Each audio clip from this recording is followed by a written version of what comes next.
Welcome to Insurgency Sandstorm, the hardcore tactical shooter with a focus on atmosphere, teamwork, high lethality gunplay, and intense firefights. My name is Michael Saruhas, I'm the lead game designer, and in this video, I'm going to take you through what makes our experience really special.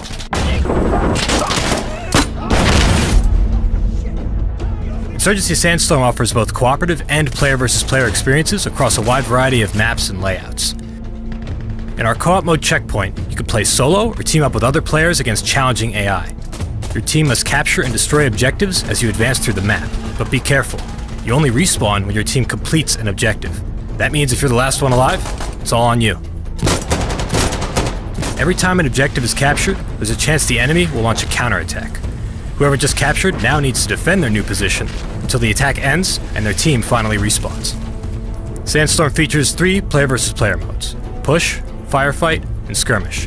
In push, an attacking team must progress through the map until they are able to reach and destroy the defending team's weapon cache.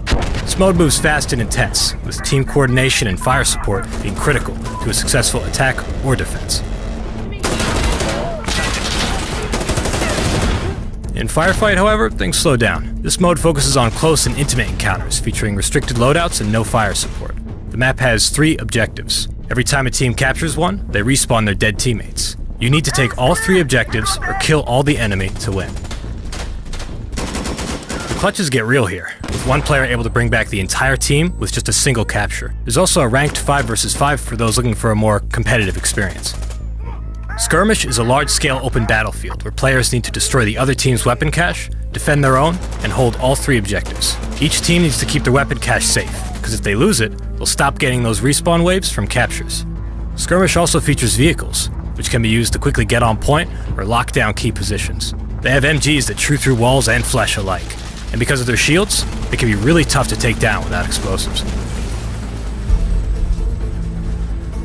Weapons at Sandstorm have no crosshair and are not fixed to the center of the screen. Instead, they use a system called free aim, meaning they can move independently of your view.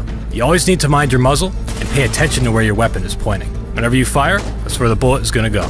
And as long as your finger is on the trigger, you can always take a shot. Insurgency is all about immersion. We keep our HUD very minimal. There's no kill feed, hit markers, or anything that might distract from the action in front of you. The only way to confirm a kill in Sandstorm is to watch the body drop. Each weapon and its ballistics were created with meticulous care. Caliber, barrel length, and other factors play into every shot you take. Close-range shots are simulated in a manner similar to hit scan, with longer ranges using a real-time projectile simulation. As a result, CQB is clean and quick, especially considering our high lethality. Long-range shooting, however, involves a little more time-to-target calculation. In addition to dropping from gravity, bullets slow down as they travel through the air, and slow down even more when they penetrate different materials, all the while reducing their damage potential.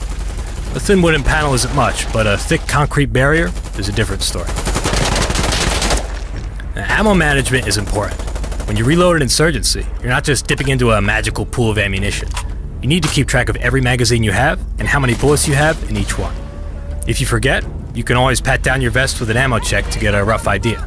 There's also a staged reload system, where if your reload is interrupted, you could continue it from where you left off. You can also drop your magazine during a reload in order to reload faster. This is great for an emergency situation, or just whenever the mag is empty.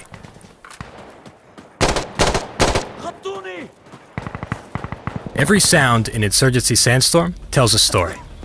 We've put a lot of effort into our soundscaping to contribute on both the gameplay level and an atmospheric one.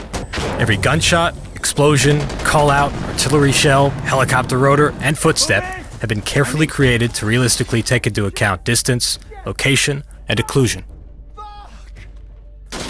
The same shot fired in a cement room, a metal warehouse, or a city street is going to sound different, and gives a wealth of information about the shooter. What weapon are they using? Are they moving? How far away are they? What part of the room are they hiding in? The Sandstorm is definitely a hardcore military game, but still recognizes the value of fluid movement.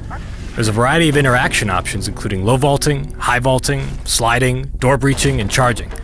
Kick in a door to quickly make entry, disorienting anyone inside and killing anyone unfortunate enough to be standing in the way. Peek through a door to get an angle on an enemy, or bounce in a grenade without exposing yourself. These kinds of options are also available in vehicles, where you can duck to avoid fire, or even turn an enemy vehicle's machine gun on its own passengers.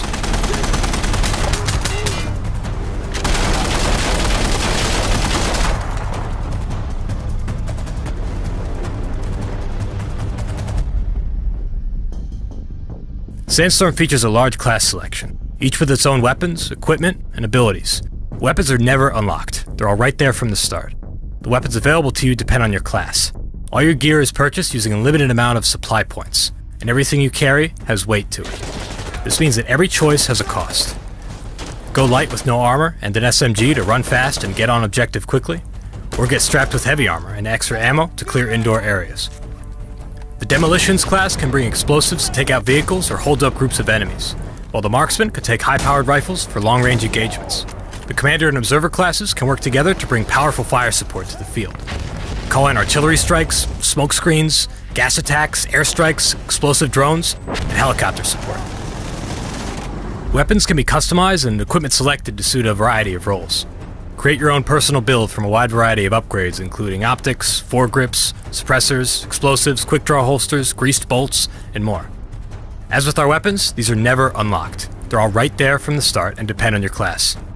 But remember, each accessory comes with a cost. Think tactically and prepare appropriately. Use smoke grenades to cover your advance, Molotov cocktails for area denial, rocket launchers to destroy vehicles, C4 to surprise enemies, or just good old-fashioned, no-nonsense frag grenades. You create your own identity on both factions. Choose from hundreds of different clothing and gear items including combat shirts, track pants, helmets, gloves, hoodies, masks, sunglasses, and plenty of other options. Change your gender, face, hair, and voice to suit your character. Every customization item you see can be earned through gameplay. More content is coming after release. Post-launch, we'll be adding new weapons, maps, customization items, modding support, and more. As with the original Insurgency, this type of content will be free. Our community really is important to us, and we don't want to split our player base. We want everyone who owns Sandstorm to experience these updates. We hope you enjoyed this overview of Insurgency Sandstorm's features and mechanics, and we look forward to seeing you in the servers on release December 12th.